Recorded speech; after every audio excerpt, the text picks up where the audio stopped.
percentage of babies placed for adoption are healthy?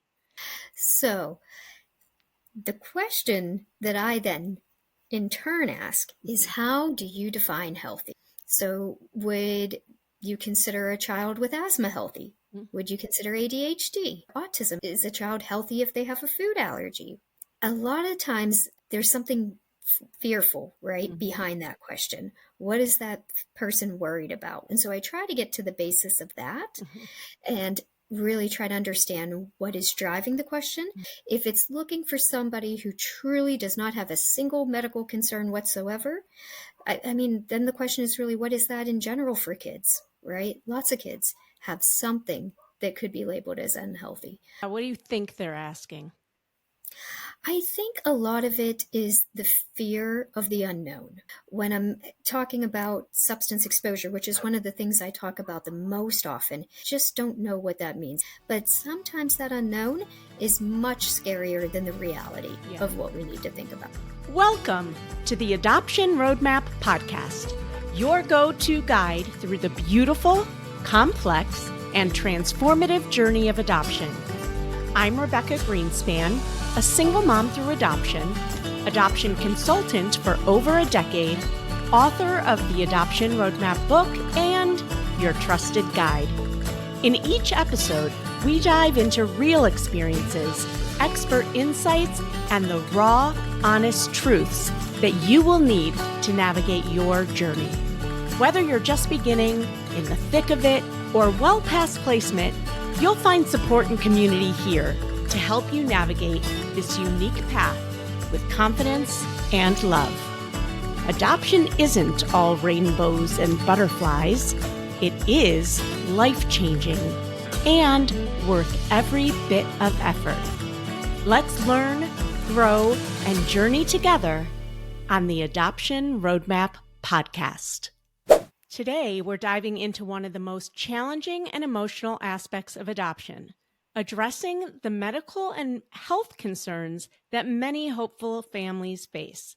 Our guest is Dr. Sara Silvestri, a board-certified pediatrician, adoptive mom of two, and the founder of the Adoption Doc LLC. With her extensive experience in adoption medicine, Dr. Silvestri specializes in educating adoptive families about the complexities of prenatal exposure, birth family, medical, and mental health history, and the gray areas that come with these issues. Dr. Silvestri is here to demystify common fears, from the impacts of substance use during pregnancy to the risks of STDs and genetic disorders, and provides practical, informed advice to help families. That is a whole mouthful, but let's dig in, Dr. Silvestri. And thanks for being here. You have spoken with our different communities for years now, and you're a wealth of knowledge. Oh, well, thank you again for having me. It's always great to work with you guys. Awesome. What percentage of babies placed for adoption are healthy? This is a question I get so often. How would you answer that question? So the question that I then in turn ask is, how do you define healthy? Amen. Right? Mm-hmm. I think that especially as medical professionals, we have a tendency to have a much broader definition of healthy, perhaps, than some other people do. So would you consider a child with asthma healthy? Would you consider ADHD healthy? Would you consider autism healthy? Allergies. How about a fruit allergy? That can be pretty serious. Is a child healthy if they have a food allergy, right? So a lot of times there's something fearful, right, behind that question. What is that person worried about? What are they concerned about? And so I try to get to the basis of that and really try to understand what is driving the question as opposed to what that actual definition means, right? If it's looking for somebody who truly does not have a single medical concern whatsoever, I mean, then the question is really, what is that in general for kids, right? Lots of kids have something that could be labeled as unhealthy. So it's a hard question to answer because there's a lot of different definitions that people may have, and they might differ from one person to the other. Yeah, what do you think they're asking? I think a lot of it is the fear of the unknown, right? Mm-hmm. And I think that's the biggest thing for most adoptive parents going into these situations. When I'm talking about substance exposure, which is one of the things I talk about the most often, it's really the fear of the unknown. They just don't know what that means. It may not have been something that they've been exposed to before in their lives. And substances have such a strong bias against them and such a negative effect against them that that bias and that negativity can spread to a assumed reaction or an assumed effect. And it's that unknown that we really need to get to. Yeah, I always think when somebody asks me that question that they're really asking what percentage of babies are exposed to drugs. And, Mm-hmm. then people say in a perfect world, we want a baby that isn't exposed to drugs. So how would you answer that one? Yeah, in a perfect world, babies wouldn't be exposed to drugs, right? We wouldn't have drugs. People wouldn't be addicted. Babies wouldn't be exposed. In a perfect world, everybody wants their child to be healthy, but be it a biological parent or an adoptive parent, that's the prayer of most parents is for a healthy child. So again, it goes back to that fear, right? Most people don't know Mm-hmm. what it means to have a baby who has been drug exposed. Yeah. And yeah, it's going to be different than a baby who wasn't, right? There are going to be different risks. There are going to be different things that we need to look at. But sometimes that unknown is much scarier than the reality Yeah. of what we need to think about. I mean, with anything really, right? I mean, Yeah. people are so scared to even start the adoption process because of the Mhm. unknown.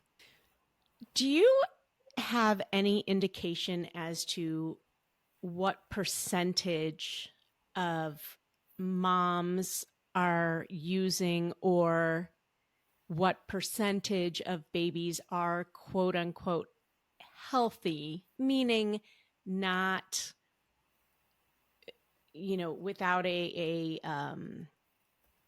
major medical diagnosis? So across the board or just in relation to adoption In alone? relation to adoption. Yeah. Um, you know, I, I don't know that we have a accurate number right now, Mm-hmm. to be honest, and especially in regards to health, right? So we have better ideas about how many have been substance exposed, and Okay. we do know that it is frequent. But again, an exact percentage, I don't think we have a great data for, especially in the last few years when things have been a little tougher to follow with some of the changes going on. Um, in regards to different tests or different studies and that sort of thing. Yeah, and I think studies have gotten a lot more in depth too, because I think I read a Mhm. long time ago that I want to say 84, 85% of babies who through adoption are healthy. And again, what does healthy mean? Where they Mhm. get, I mean, Mhm. it's so hard to do any um, surveys like that in adoption.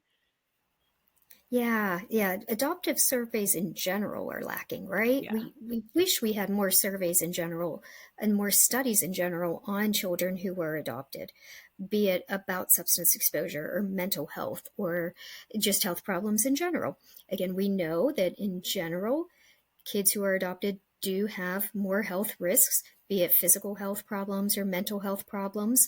But the numbers change, and we don't have um, a great Yeah. hold on what that percentage is right now. Yeah. Are you seeing any trends among expectant moms having to do with either medical, mental health, or exposures? So I have a bias here, right, where I'm seeing the most severe probably cases. I'm Oh, assuming at least that I'm probably hearing about the most mhm. severe cases, right? Moms who are probably using tobacco and marijuana, I'm less likely to hear about in those situations. I'm getting the calls from the families that are considering situations where mom's using methamphetamines and fentanyl and marijuana Mhm. and in a variety of things.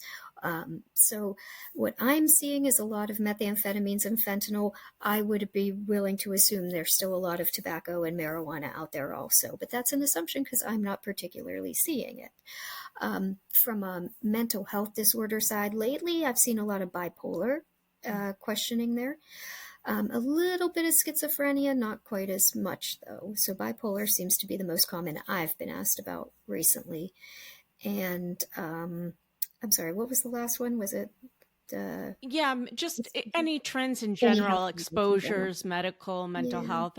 So I think you've covered, and it's funny every time somebody brings up when I'm having a discussion about exposures, marijuana or smoking, I'm like, oh yeah, those are considered exposures. I Mhm. forget because in the adoption world, it's so common. I barely even consider that because you almost have to be open to those Yes. Yeah. things.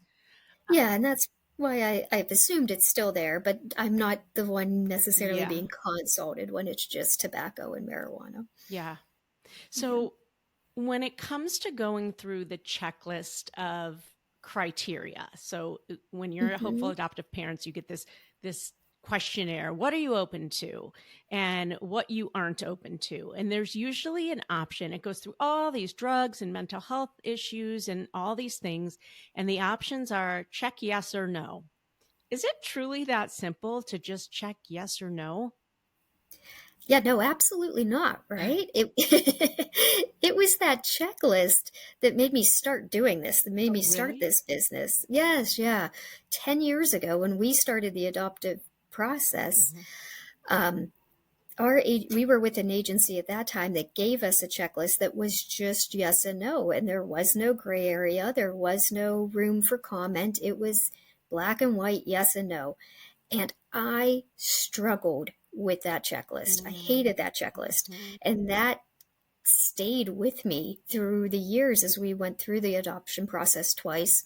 And then by the time we finished, I was like, if I have struggled with this, how are other families doing it? And that's why I started doing this.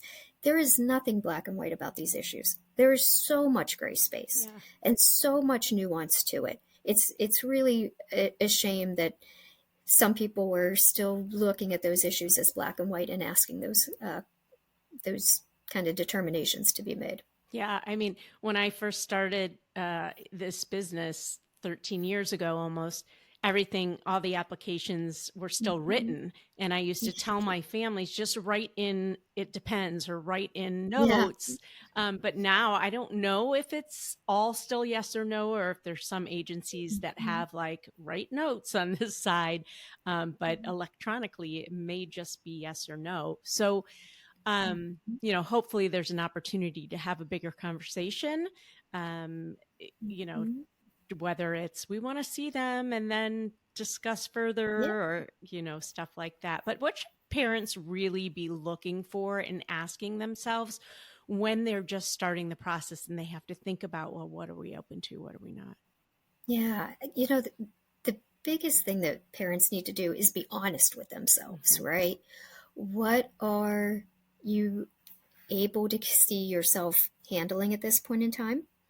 Maybe you are, this will be your first child, you have a lot of extended family around you, a lot of support, and you can see yourself easily taking in a child with extra needs versus a family that may already have two or three kids with special needs. Can you really add another kid with significant special needs into that mix? Every family is different, and there's not a right or a wrong, right? We all feel badly. We don't want to say no to somebody. We don't want to be open to a situation. But we do have to be honest about what we are capable of and what our comfort level is, right? So that would be step one is where is that level of comfort? What are we really able to do? Mm-hmm. Step two is thinking about those biases, right? Asking ourselves about them. Do I have a bias? Do I have a bias about exposure? Do I have a bias about race? Do I have a bias about, mom's history or something else? And again, being honest with ourselves, learning if I do have a bias, where did that come from? And what do I need to think about instead? How do I open my mind up about that? Mm-hmm. And what do I need to learn? If I don't know what happens really when a baby is exposed to substances and I have a bias because a substance is there, let me go learn, let me go seek more information, let me go ask for help, and go from there, right? If we walk in with a closed mind, I think we only do a disservice to ourselves and to those kids in the future, unfortunately. Yeah, well, and I think that that's the key point is people don't know what they're open to or not because they don't Mhm. not all the time, and most people come Yeah, in with a bias, right? absolutely. So I on my intake form, when I'm asking things like what are you open to as far as race, because it really determines what my conversation is with them. Mhm. And when they ask me things like how likely are we to adopt, when you're coming in saying I want a white baby, no drug exposure, and I want that baby to be a girl, and blah blah blah, Yeah, then that's yeah. a different conversation that somebody who marked yes, I'm open to everything, right? um Mhm. Mhm. but I write in parentheses next to are you open to opioid exposures? I put in parentheses, keep in mind that most white birth mothers are using, or white expectant mothers are using opioids on a daily basis. Mhm. And Mhm. so when they mark no, and then I might ask them about it on our call, they'll say, well, I marked no, but I really don't know much about it. Mhm. And that starts a conversation. So Yep. I I'm glad I have that on there because it's their first piece of education about adoption, and they so appreciate the forthcomingness, right, of it, of just learning these things and Yes, exactly. seeing if they can overcome that bias. So Mhm. let's talk a little bit about prenatal care. Can you? I Mhm. never quite, I mean, I've never been pregnant Yep. and I Yep. never walked through a pregnancy with anyone. What exactly happens with prenatal care and why is it so important? What level of risk is there without it? Which Mhm. is super common. Like a lot of expectant moms don't get it. So, Yeah. can you tell me about prenatal care? Yeah, Thanks. yeah. I mean, so let me say clearly before we start, prenatal care is very important. Okay. I don't want anything I say to be misconstrued that I don't believe in prenatal care or that I don't think it's important. But what is the goal of prenatal care, right? The goal of prenatal care is to support mom and baby to have a healthy pregnancy and a healthy delivery. So, can that happen without prenatal care? Absolutely, right? Happened for millions of years. But during that time, right, lots of women did not survive childbirth, did not survive pregnancy. Lots of babies didn't survive pregnancy and didn't survive childbirth. So the goal of prenatal care is one, to support, and then two, to catch those problems before they become big issues, right? So with every pregnancy, every pregnant woman is at risk of complications from a pregnancy. People who have high blood pressure or diabetes or other problems prior to becoming pregnant can have those problems worsen during the pregnancy. And we all know that things just happen, unfortunately, sometimes for no rhyme or reason. And that's really where the prenatal care is so important, to help monitor, to help track, to help find those issues so that interventions can be made as early as possible to, again, support things, to treat things, and to help good outcomes at the end of the day. The longer things are left untreated and the longer they are not recognized, the worse the outcome can be. So Um, what exactly happens during prenatal yeah. care visits and how often is it and what does the doctor do or hmm Mhm. So it depends on where they are in the pregnancy as to all of that, really, right? So early on in the pregnancy, the mom's not going all that frequently. Mhm. They're checking the baby's heart rate, they're measuring the uterus size. Those things will happen at almost all of the visits. Mhm. They'll be checking urines at various times to see if there's signs of different kind of proteins or different things in the urine coming out, which can uh, be signs of preeclampsia, looking at blood pressures along the preeclampsia line also.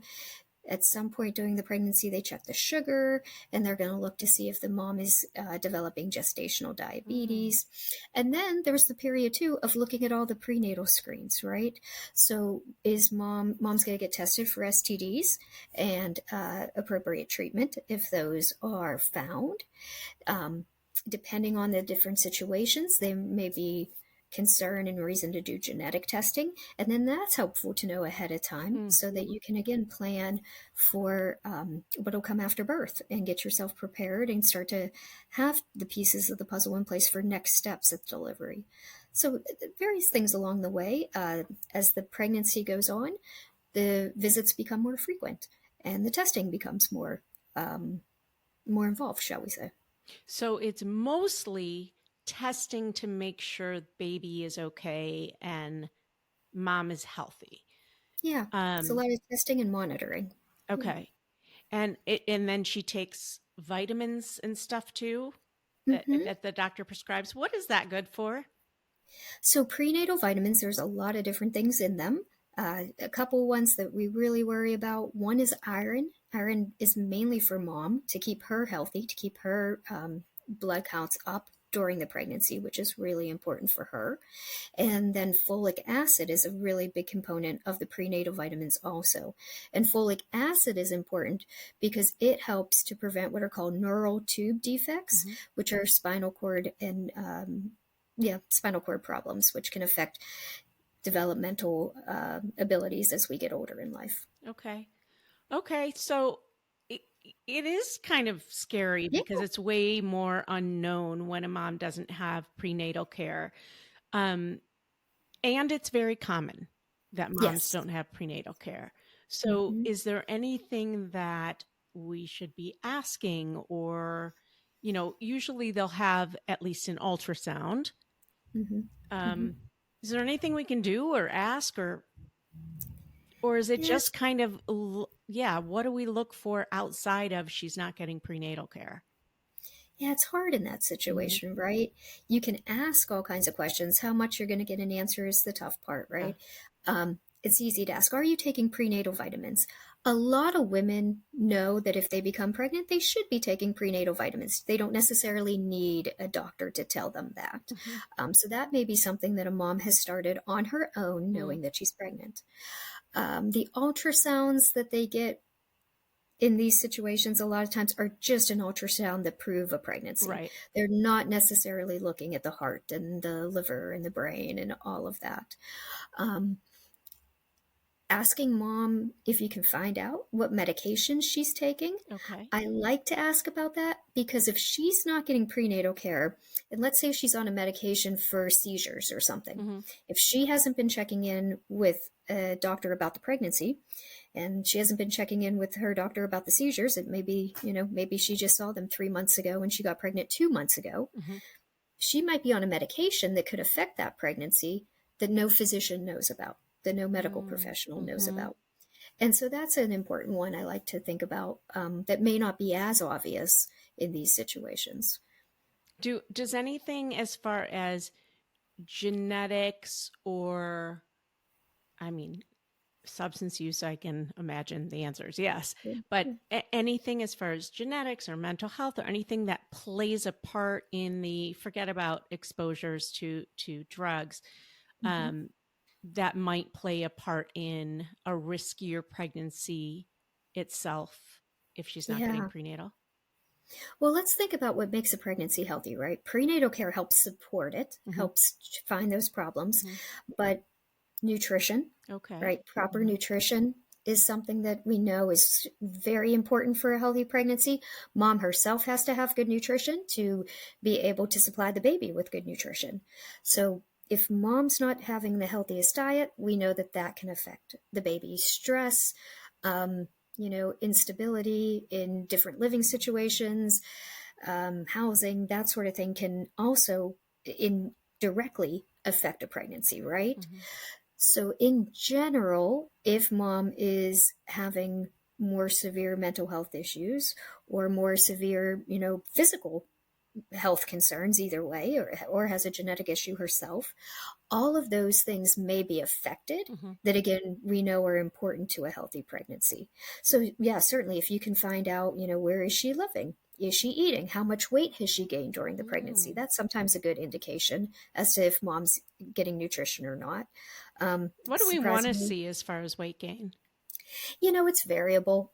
So I wouldn't put a certain number on it, because it all depends on how much she weighed beforehand too. Okay. And where her status was before. Was she underweight? Was she normal weight? Was she already overweight? Those type of things. So it is a little bit variable there. But, if somebody's several months into the pregnancy and they've only gained like a couple pounds, then that's going to be an indication that perhaps something's not quite as optimized as it should be. Okay. Yeah. All very interesting. And unfortunately, we're not talking about women who are working out every day and eating healthy and have a non-stressful life. And that's not what adoption is. And also, these babies are so resilient. I never knew how resilient babies could be. Okay. I'm going to kind of ask you, because I know that people listening want to know the effects of this and this and this. So I'm going to kind of go through a speed round with you, as speed as we can get, with getting, without getting into the nitty gritty, but giving us enough information that we can make a little bit of an educated decision. What is considered an opioid, and what are the risks to a baby? So opioids are essentially medications that are derived from the poppy plant, right? So they can be directly derived or synthesized to mimic those chemicals in the poppy plant. Opioids, from a short-term aspect, are ones that are relatively highly associated with more severe withdrawal in a newborn. So that's something that's a little bit more unique, I should say. I like uniquer. Yeah, right. Either way, we'll just make up words. A little more unique to the opioids. And then in the long term, amongst many problems that can happen, some of which are not as severe or less severe, but most commonly, we'll see ADHD and executive functioning problems with the opioids. I often think of opioids as pain pills. So heroin, oxycodone, OxyContin, fentanyl, a lot of times they are. And that's what kind of started the opioid epidemic, right? It was or at least the proposed start of the opioid epidemic, let's say that. The overuse of pain pills for actual pain that caused addiction in people. But yes, they are typically used to treat pain in a medical type of situation.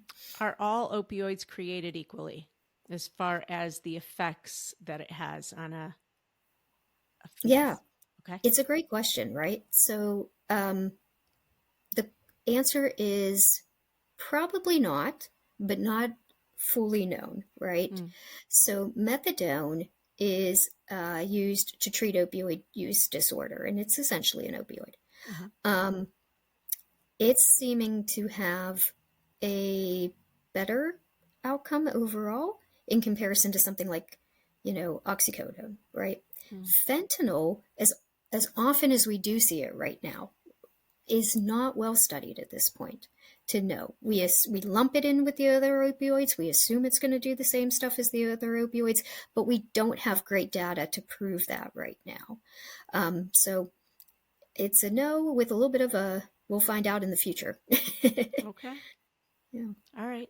What's the difference between methamphetamine and amphetamine? Okay. So methamphetamines and amphetamines are in a class of drugs called stimulants. So the amphetamines are things like Adderall or Vyvanse, and are used in treatment of medical disorders. In particular, the most common is ADHD. So that is one that's going to come, and be medically prescribed for a reason. Methamphetamines is a very similar stimulant, but it's completely an illegal drug. It is not something that's used in the medical establishment. It's in most cases considered to be more potent than what we see medically prescribed. What are the risks to the baby and is it the same risk for methamphetamine and amphetamine? And methamphetamine is often referred to as meth. Yep. So the risks of methamphetamines and amphetamines are in a lot of ways similar to the opioids. Um, they have a little bit less likelihood of getting to the point of severe withdrawal needing treatment in comparison to the opioids for a newborn. They also have a little bit of a higher, stronger effect on the placenta during pregnancy. And so there can be, some extra complications during the pregnancy itself secondary to that. So those are a couple ways that the methamphetamine and the amphetamine stand out outside of the opioids. So do you think, is it more of a concern for you than opioids? It depends, right? I always tell families it depends when I'm looking at these situations on how much mom's using and where she's at, right? So the uterine concerns the umbilical cord concerns are not common, but they do happen here and there. And so if I'm looking at a situation where mom is early on in the pregnancy and she's using a stimulant, so cocaine is a similar stimulant, right? Okay. So if she's a heavy cocaine user, a heavy methamphetamine user, and it's early in the pregnancy, I would be more nervous about that than if she was 35 weeks. Because at least we've gotten through most of the pregnancy, and some of those umbilical cord issues are less likely to be an issue at that point in time. So that makes me feel a little bit better. Okay. It's, again, it's all how you look at it, and it's all relative. I always say everybody has a different risk tolerance. And that, going back to that initial conversation on fear, what is your fear around this? So it's not a one size fits all answer for everyone. Never is, which makes it so fun. Most birth moms, as we mentioned, are either smoking cigarettes, and not just one or two, usually half a pack to a pack a day, and or marijuana. Is this a concern? So that's a great transition after that last statement, right? So again, it's a risk tolerance, right? Tobacco, marijuana, they're not going to be completely benign. We know that, right? There are going to be some challenges and some changes with those, but in general, probably less of a risk for significant long-term concerns than maybe some of the other drugs that we've already mentioned. Having said that, the studies on marijuana were done on kids who were born in the 70s and 80s for the most part. So that marijuana that was there at that point in time is completely different than the marijuana that's out there now, right? The THC component in marijuana back then was maybe a single-digit percentage. Now you can get marijuana with THC 50% or more. And so again, we're comparing in some ways apples and oranges, right? Yeah. And the question is going to be, is that something that we do need to worry about or not? And that's a question mark right now. We don't know what this marijuana is going to do in 15, 20 years, right? Wow. I never thought about that. So when we say, it's one thing to say, all of our moms used to smoke cigarettes and grandparents or whatever growing up. Yep. And even if we said, and they were smoking marijuana too, it's very different than today. Yeah. Okay. Yeah. And the biggest studies were done in the 70s and 80s. It's been a long time now. Are there any studies in the mix right now being done? There's always studies out there trying to get started, trying to get funded. It's a tough time right now to get studies funded and to keep things moving forward. So fingers crossed. Yeah. We'll have lots more information in the future about all this, but it's going to take time. Wow, it's fascinating. A glass of wine here or there, a drink of hard liquor once a week or 5 times throughout the pregnancy, a couple beers. Is there a difference between any of that when it comes to alcohol exposure? This is such a tough one, right? I wish I was able to say 1 beer a day is okay. 3 is not. But the truth is, it's a gray area. Alcohol is alcohol, right? The little part of the alcohol, ethanol that we drink is going to be alcohol. that's not going to change. The chemical basis of it isn't going to change, whether it's beer versus liquor versus wine. But certainly the concentrations are different in all of those. And in general, reasonable assumptions to make when talking about alcohol or any other substance. The more somebody does it, the more often they do it, the longer they do it for during the pregnancy, the more likely you are to have an outcome, right? And so when we know somebody is drinking very heavily, very frequently, throughout most of the pregnancy, we're going to be worried about true fetal alcohol syndrome, right? What we used to call fetal alcohol syndrome years and years ago, with facial feature changes and significant learning disabilities, behavioral problems, etc. Now, though, over time, we've learned that it's not just that syndrome, but more of a spectrum. And some people are not as severely affected as the people who we've previously, had labeled fetal alcohol syndrome. So now, with that understanding that there is more fluidity there, more, of that spectrum, more of a, gradation. Mm-hmm. Where does that mean that moderate drinking falls or mild drinking falls?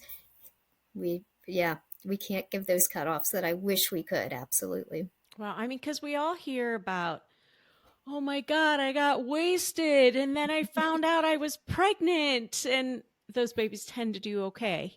Yeah.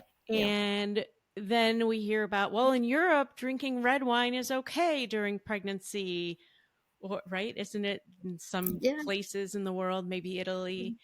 Come on, Dr. Silvestri, you got to have better answers than this. I'm sorry. I wish I had them. I really do. Yeah. All right. Then we'll move on. There's just not that clear-cut answer, unfortunately. All right. What about with hepatitis? I know there's different types of hepatitis. What are the different forms? What are the risks, and how does it manifest in a child who actually gets it? Before we go on, we're going to take a quick break, but don't go away. We still have so much to talk about. Hey there, Adoption Roadmap fam. Are you ready to take the next step on your journey to parenthood? If so, head over to our website and take our quiz. It's called, Are You Ready to Adopt? It's not just about testing your knowledge. It's about making sure you're emotionally and practically prepared for the beautiful, complex journey of adoption.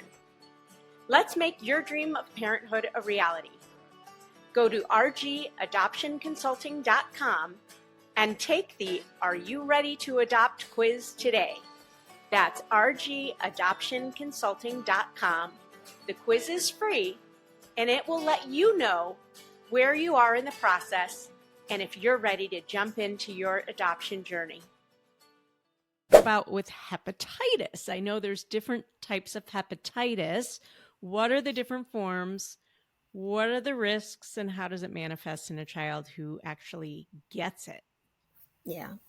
So the two big hepatitis that we would worry about during a pregnancy would be hepatitis B and C. The good news is that B is not real common in general in pregnant women, and C is not real common either, but it is certainly more common than B. And unfortunately, there are some indications that it's a little more common than we would hope. Let's say that. So anytime hepatitis B or C is present in a mom, there is the risk that that can be transmitted to the baby. And then if the baby were to be infected with Hep B or Hep C, there's the risk that the baby could go on to having chronic infection, which could lead to significant liver problems, to the point of liver failure, needing a transplant, and or liver cancer in the future in their lives. So they are pretty significant risks. The good news is, if mom knows that she's Hep B or Hep C positive, we have great treatment for it. And the treatment really does decrease the risk of transmission to the baby. If mom has Hep B, and even if she's not treated, there's good intervention that can be done if it's found at the time of delivery, and the baby can be treated then too. We have good medications for Hep C if we do get to the point of needing to treat, but there are some kids who don't respond. There is still that risk there. But thankfully, we're in a situation now where because of these medications and because of these treatments, outcomes do look better if mom is aware and getting treatment. Is Hep C associated with drug use? It can be, yes. Yeah. And that's something I always try to encourage families to ask at some point if they see a situation and mom is using a substance, is asking how that substance is being used, if it's one that could be injectable, right? Mm-hmm. So if it's a pill, it's a pill. They're probably not going to get anything in that terms of an infectious disease from a pill. But if it's something that she's injecting, or could inject, it's important to know if they are, and then what their hepatitis C status is, as well as HIV, right? That would also be something we would worry about with the different drug exposures based on the mechanism by which the person is using the drugs. Yeah, I think I've seen HIV in a mom once. Yeah, It's very rare these days, thankfully. it is, thankfully. And do you know what the percentage is? Because I heard it's pretty low to pass it on. And does it matter if it's one parent or both parent? So if so mom herself would have to be infected, right? Okay. So if dad is infected with either HIV or Hep C or whatever, if he does not pass it on to mom, then we're in the clear. Okay. Okay. Mom herself has to have it. With it, so it depends on if mom is being treated or not as to what those percentages are, right? So there's HIV, let's say, there's a new campaign out for HIV. U equals U, which means undetectable, is untransmissible. So when we're talking about HIV and hepatitis C, one question that we ask is, what is your viral load? Your viral load tells us how much of that virus is in somebody's body. With treatment for both HIV and Hep C now, we can get those viral loads to zero, essentially. And so that U equals U for HIV is saying that if you don't have virus that's detectable in you, you're on medication, your viral load is essentially zero, it's undetectable, you're not going to be able to transmit that. And the same general thought process, follows for hepatitis C. If it is so really, really low that it's not real detectable, or the viral load is, minimal, your chances of passing that on to the baby is going to be much, much lower.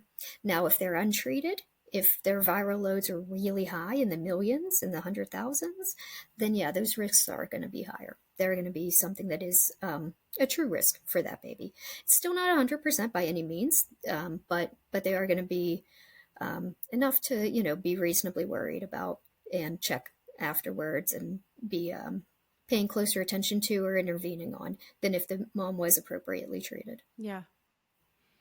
Okay. What is NAS? So NAS is neonatal abstinence syndrome. Okay. And it's a term that was previously used to discuss babies who were having withdrawal symptoms and who needed to be treated for their withdrawal symptoms. Mm-hmm.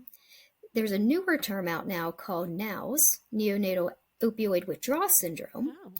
And I like that a little bit more because it really does stress the association of the withdrawal to the point of needing medication with opioids, which is going to be the primary player there.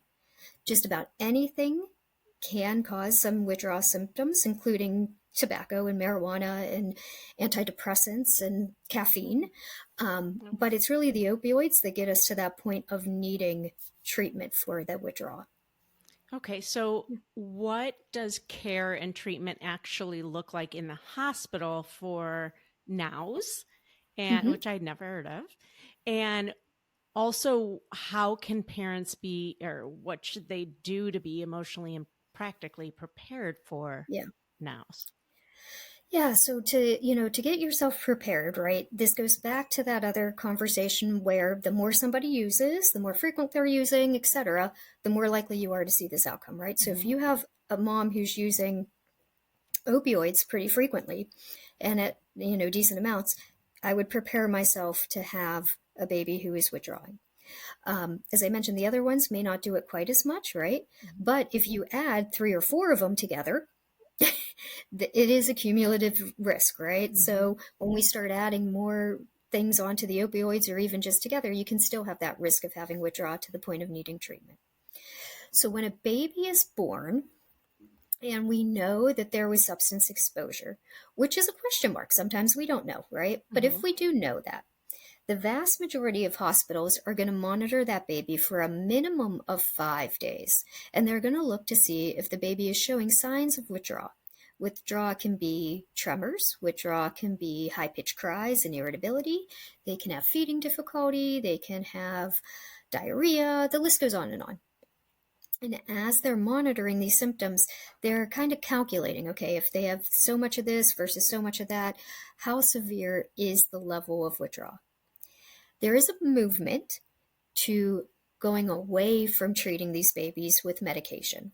So we are seeing more and more hospitals starting to really push kind of the comfort care measures, a lot of skin to skin, low lights, quiet rooms, to try to help kind of comfort these babies and keep the severity of symptoms lower. Some hospitals are really pushing that, and that is their standard of care. Still, the majority of hospitals are treating with medication, though, if the withdrawal gets severe enough that the baby's uncomfortable. And that's really what they're treating for at that point. So in those situations, they're adding a little bit of morphine or something else back, phenobarbital, different medications that can be used. And it takes the edge off of the withdrawal. And they're treating for comfort to try to get, the baby exactly that, more comfortable. And over time, they're decreasing the dose of the medication and watching what happens to the symptoms. And so the goal is to get the baby to the point that the medication can be stopped and the baby can still be relatively comfortable. Doesn't mean that the baby is done withdrawing. There are many, many situations where the withdrawal will last a month or two. You'll still see some signs of it. So I always tell families that they need to be prepared to take home a baby who is still withdrawing. Have that anticipation right away. And all those things that those other hospitals are doing, the skin to skin, the low lights, the quiet rooms, the frequent feedings, those are what the families need to prepare themselves for into the future. All right. And I've been hearing more and more of these separate facilities that take babies, so they would be transferred from the hospital to almost like a comfort care facility that specializes in neonatal abstinence syndrome. Did I say that right? Yes. Have you heard of these? There's always, yes and no. I guess to some extent, yes. There's always going to be these facilities for NICU step downs, be it for abstinence, be it for other problems. They've been around for years. Okay. And years. I think we're still seeing more of that kind of step down care at this point. I can't say I've seen a lot that are just strictly neonatal abstinence syndrome and not the other NICU step downs right now. Okay. All right. What's the likelihood that a child exposed to substances, so they have a genetic predisposition already, becomes an addict themselves later in life?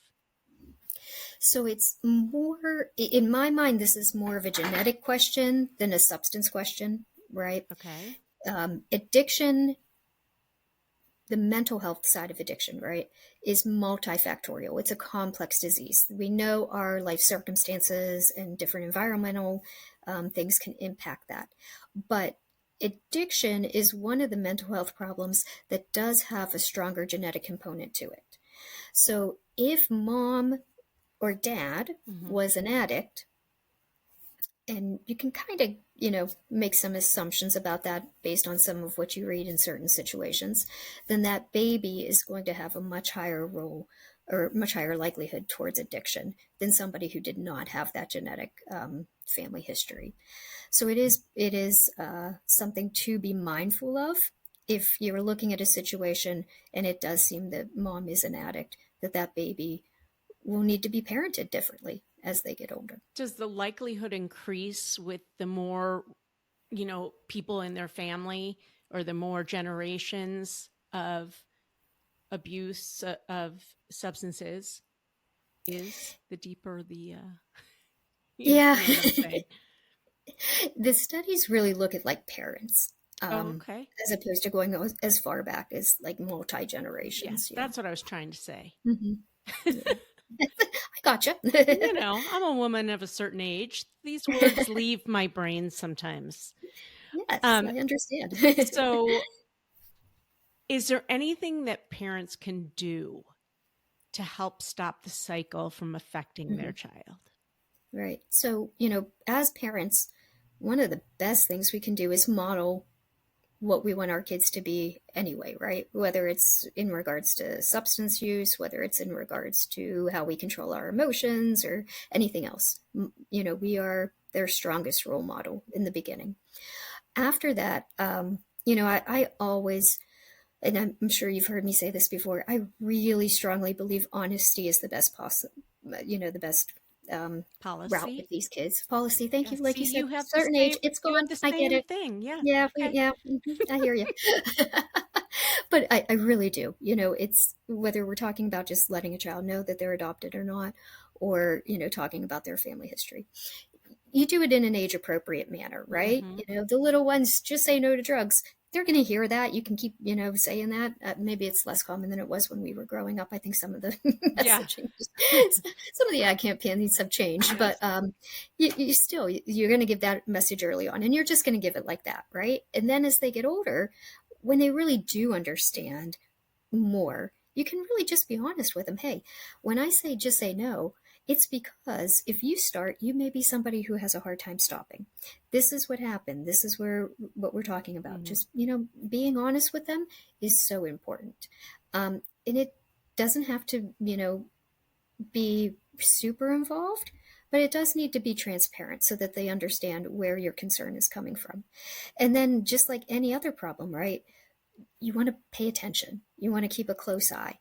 And if you start to see signs that you think may indicate that the child has, started to experiment or is starting to use, you want to intervene as soon as you can. Yeah. I love that. It is something I never really thought about to talk to families about, although, I'm not in their lives at that point, but um, to guide them. But that's the reason I asked that question, is because I heard you talk to a family about, hey, if you say yes to this, what's going to be really important for you down the road is to be able to have those sit down conversations with your child to tell them, hey, listen, you might not be able to have just one drink. Mhm. And that is so powerful. Yeah. When I have these conversations with families, I like to try to add those things that they may not be thinking about, right? Yes. Or you may not be putting in the forefront of your mind. Everybody's worried about, okay, is the baby going to withdraw or not? Everybody's worried, is there going to be a congenital malformation? Mm-hmm. Everybody's worried about this, that, the other thing. But we're not always remembering that child's our child for the rest of our lives, Mm-hmm. right? And what's going to happen 15 or 20 years down the road may not be what's on their mind immediately at this moment. Yeah. And just to have those conversations is so important. Um, Tell us about STDs and gestational diabetes. These are also two pretty common things we see in adoption situations. I mean, not as common as cigarette smoking, but we see it. And Mm-hmm. I have learned that maybe STDs are scarier than I thought. But Yeah, it depends, right? It depends on your STDs, and yeah, absolutely, they can be very scary. So we sort of already talked a little bit about hepatitis C and HIV, and are those are those, oh, they are technically STDs. They are okay. considered in that category, um, and those can obviously have some pretty severe complications down the road. Then there's the side of things like a gonorrhea or a chlamydia, which are pretty darn common, unfortunately. And for the most part, again, if they're found and if they're treated, they're gone. And we generally don't see a ton of long-term issues. There are some, pregnancy complications that can arise with that. But if mom gets treated, I'm not going to worry about that 6, 12 months down the road. Okay. Syphilis. Syphilis is one that a year ago, had we been having this conversation, I would say that I was really seeing a bump in. I haven't seen it in the last few months, knock on wood, thankfully. I mean, that's a good thing. But who knows if it'll come back here. And again, I get the bias, so maybe I'm just not seeing them right now. But syphilis can be pretty devastating. And it's the same type of thing as HIV and Hep C. We have great treatment. If mom is found during the pregnancy to have syphilis and she gets treated, generally those babies do pretty well. But untreated syphilis, it really can lead to lifelong problems. With the baby. That's being for the baby. For the baby. Yep, okay. For the baby. And again, it's one of those, like, thankfully we're looking at a situation where the baby is going to be, born in a hospital, and we're going to be there to intervene. And you can still intervene and improve outcomes early in life. But truly untreated syphilis, like if it was not recognized for some reason after birth, and did not get treated in a nice time frame, it can lead to really lifelong issues. Yeah. What about gestational diabetes? Oh, thank you. Yes, yeah. Gestational diabetes. So gestational diabetes is not all that uncommon. In that first, early time frame for the neonates, you're going to see babies who are typically bigger than your average baby.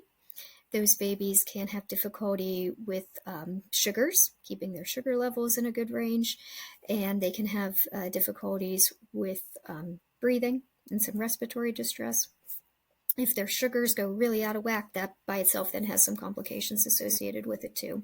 So those are kind of the short-term issues.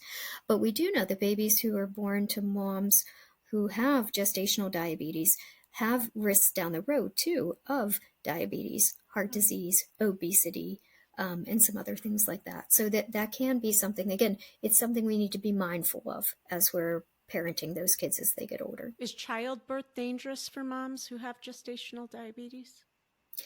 Because of the size of the babies, it's a size issue, right? Okay. These babies can be really big. When you hear about, that 9 or 10 pound baby, mom probably had gestational diabetes. It definitely makes some big babies, which then leads to more complications. Yeah. Okay. That's so interesting because so much of what we're worried about with all the other issues we talk to are preemies and low weight and all of that. So there's both ends of the spectrum. Typically, parents don't get to see birth records or medical records, prior to making a decision. But if a parent is lucky enough to get to look at medical records of any kind, are there any key elements that they should look for? Yeah, I want to say everything, right? But I guess if you're going to make me choose some.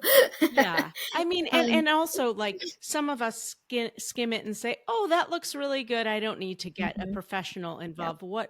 What are those things we should be looking for?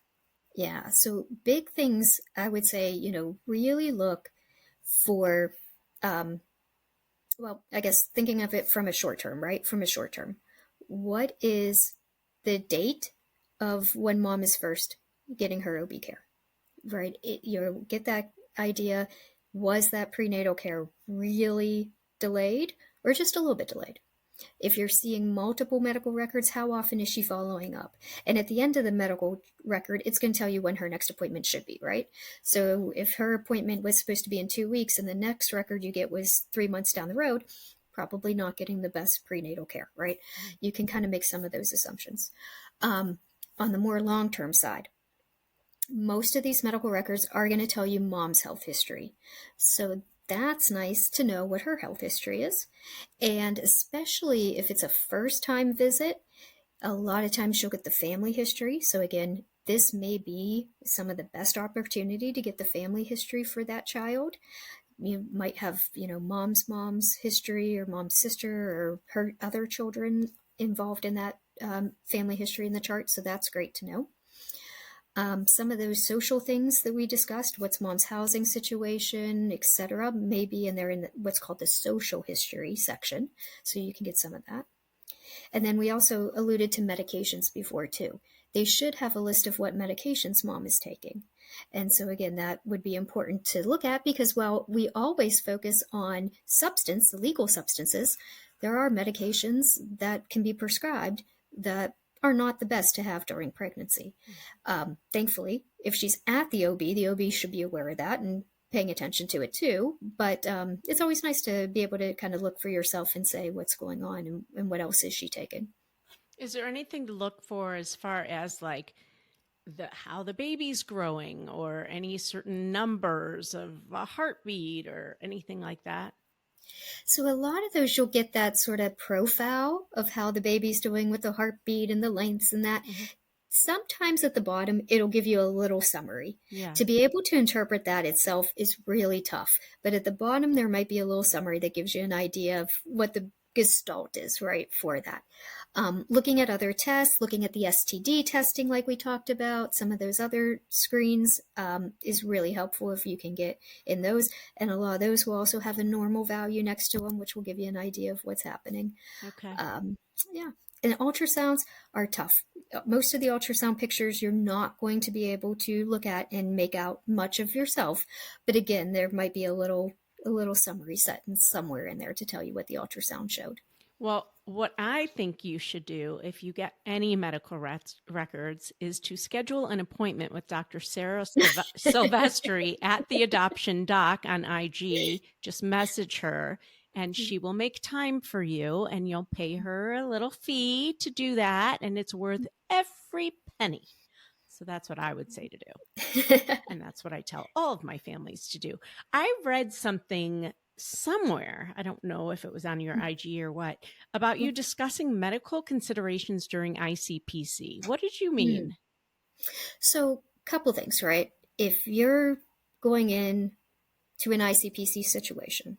And by the way, ICPC is basically what I'm talking about is that time after you are maybe back in your hotel room and you're waiting to get cleared to go back to the state where you live, which is a different state than the baby is born. Yeah. Okay. So most times, right, and you can correct me if it's changed, but in the past we always used to say ICPC was about 2 or 3 weeks to get through it.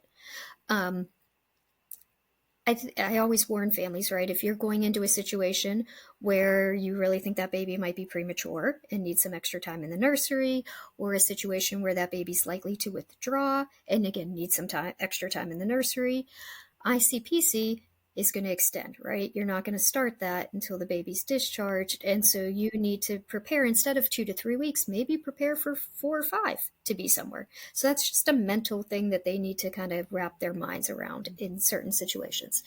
The other side then, right, is that after the baby is born and you are waiting out that ICPC, there's things that come up that need to be done. You need a routine medical, right, visit in most situations. Depending on where the baby is born, if it's a boy, some places the OB, while you're in the hospital, will do the circumcision for that baby. Some of them will not, and you have to follow up with somebody a couple days after you leave the hospital. There are situations, unfortunately, that arise. Every baby gets a newborn screen, and that screen goes off to the state and looks for, it's state dependent, but usually 20 or so different medical problems. And if something comes back on that baby's going to need to be seen pretty urgently. So it's good to get a lay of the land a little bit before you go somewhere, and then also kind of keep those things in mind while you're in the hospital and talking to the doctor who's taking care of the baby in the hospital. Hey, I'm going to need a follow-up visit because the agency wants me to get that within the next week. Can you help me arrange that with your office? Or, I need that circumcision, that sort of thing. If you're moving around the state, it gets to be a little bit more difficult, right? So I know families who have done that, where they can move within the state, but now they're 4 or 5 hours away from the hospital where the baby is born, and they're scrambling to find a doctor who will see this baby without having been involved in the initial beginning. It's not to say it can't happen, but it is a little added challenge. It's something that you need to think about before you drive 5 hours. For sure. And I'll say that typically what happens is when you are discharged from the hospital, that hospital is going to tell you, call this particular pediatrician's office and schedule an appointment for 2 to 3 days from now for your first appointment. That will always happen before you are able to come home. And you'll also need a doctor's note to, if you're flying home, to be able to let that baby fly, because some airlines will ask you, and I guarantee if you don't have that note, they will. Usually they don't, but if you don't have it, they will. It would be the time they do. Yeah. Yes, and you also want to get all your records from that appointment to take home with you. Otherwise, if you have a longer stay in the NICU, you might not have, I don't know, that then gets a little trickier, because ICPC technically doesn't start until after the baby's discharged, and you'll be there longer. So you might have to come back a few times, or you might, if there was a chance that they got it done quickly and you're able to go home right from the hospital, that's a different story. But they'll usually guide you as to what you need to do. And hopefully ICPC is only 1 to 2 weeks, but if they're, good. if you know your baby's going to be in the NICU because of withdrawal, always plan on 3 to 4 or more sometimes. But so now parents are home with their baby. How can they find and choose the right pediatrician, if there's a right pediatrician? Maybe who understands adoption or trauma-informed care or the complexities of prenatal substance exposure. What advice would you give to an adoptive family? So I would suggest first starting early, right? If you know you're adopting, if you have matched, if you want to start now when you're just looking, it's fine to go ahead and start that search. And most pediatricians will do a prenatal visit. They call it a prenatal visit, where you're able to go into the office, have an appointment, just like if you were going for a concern, and they'll tell you about the office. They sometimes will give you a tour. They'll tell you their policies on, do you see the same person every time? Do they rotate and you see different people? What hours are, look at the practical stuff. What hours are they open? Do they, are they convenient for you? So definitely check out the practical side, and then simply ask them, right? Who here has experience with adoption? First, they're all going to say they do, right? Every pediatrician has experience with adoption. Every pediatrician has experience with kids in foster care. We all do that. But, it's okay to ask more questions. This is your opportunity. What has your experience been? Do you have any special knowledge about adoption? Do you have any special interest in adoption? Does anyone in the group do? Because even if, some of these groups now may have 10 or 20 different pediatricians, and while that person you're speaking with may not, but their colleague down the hall does, right? And so that you can get into a group that has somebody there who's more of an expert. You mentioned trauma-informed care. That's my second question. If I can't get somebody who has a real adoption focus, because not all of us live in areas where there's tons and tons of doctors around, right? Trauma-informed care is a nice substitute, right? How much do you know about trauma-informed care? Have you taken trauma-informed care classes? Are you certified in trauma-informed care? Lots of different ways to ask that. And that has become more and more popular now. And fortunately, in some ways, more popular than adoption medicine. So it's probably easier to find a pediatrician who has some extra knowledge and some extra training in trauma-informed care in comparison to adoption. So that's a nice substitute, though, because a lot of the same kind of principles really overlap for those kids. And so that's a nice substitute. The American Academy of Pediatrics does have a division that's interested in adoption, fostering kinship care. And so on the various state or even the national websites, you can find lists of pediatricians who are part of that council and find if they have one near you. That's awesome. Thank you for that. Is your IG account the best way for people to find you? How can people find you if they want to do a consult with you? Yeah, IG is great. My email is literally my name here, sara.silvestri.md@gmail.com. And so that's also a wonderful way to get in touch with me. Wonderful. And we'll link that in the show notes. There were a ton of golden nuggets here. And if you are concerned at all about substance exposure, hopefully you are leaving with some more information than you started with. Before I let you go, Dr. Silvestri, we're going to do a little rapid fire. Okay. My brain clearly doesn't work that rapidly anymore. Well, we'll see. So the first one is a shout out. Give a shout out to one person or organization that has influenced your either personal adoption journey or the work you're doing in adoption. Well, I've got to give the shout out to my oldest, Tommy. He's the one who, got us started in this whole thing. That's so awesome. I love that. I don't think anyone's ever shouted out their child. What's one piece of advice you would like to share with adoptive parents or hopeful adoptive parents? It's such a difficult process. It really is. And the one piece of advice I would give is find somebody to lean on. Like a consultant.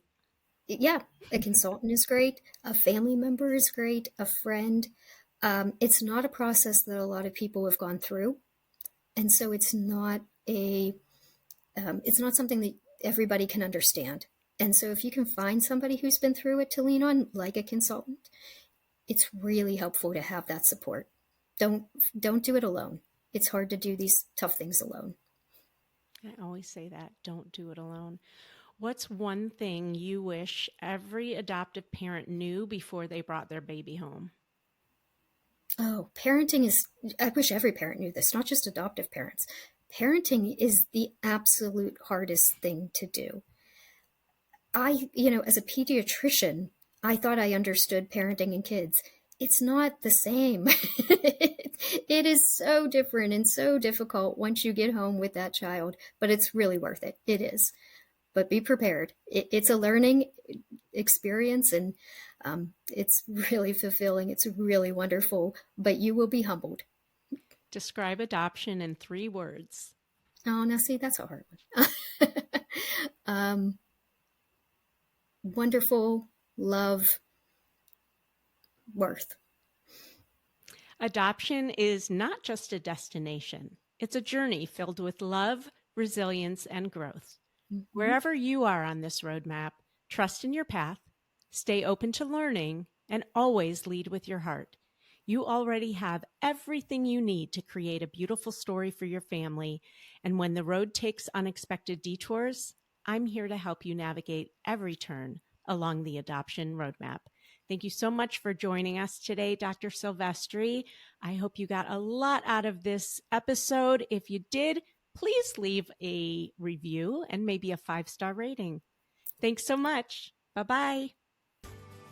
Well, I hope you enjoyed that episode of the Adoption Roadmap podcast. If you did, I have a few favors to ask of you. First, please hit subscribe so you never miss an episode. And while you're at it, I'd love to hear your takeaways. Please write a review and let me know what you liked. And if you have a question or a suggestion on what you'd like to hear, I'd love to hear that too. Please shoot me an email at support@rgadoptionconsulting.com and let me know what you'd like to hear about. And if you have a question, I may just answer it online. Thanks again for listening. Tune in every Wednesday and Friday morning for a brand new episode of the Adoption Roadmap podcast. Until next time, bye-bye.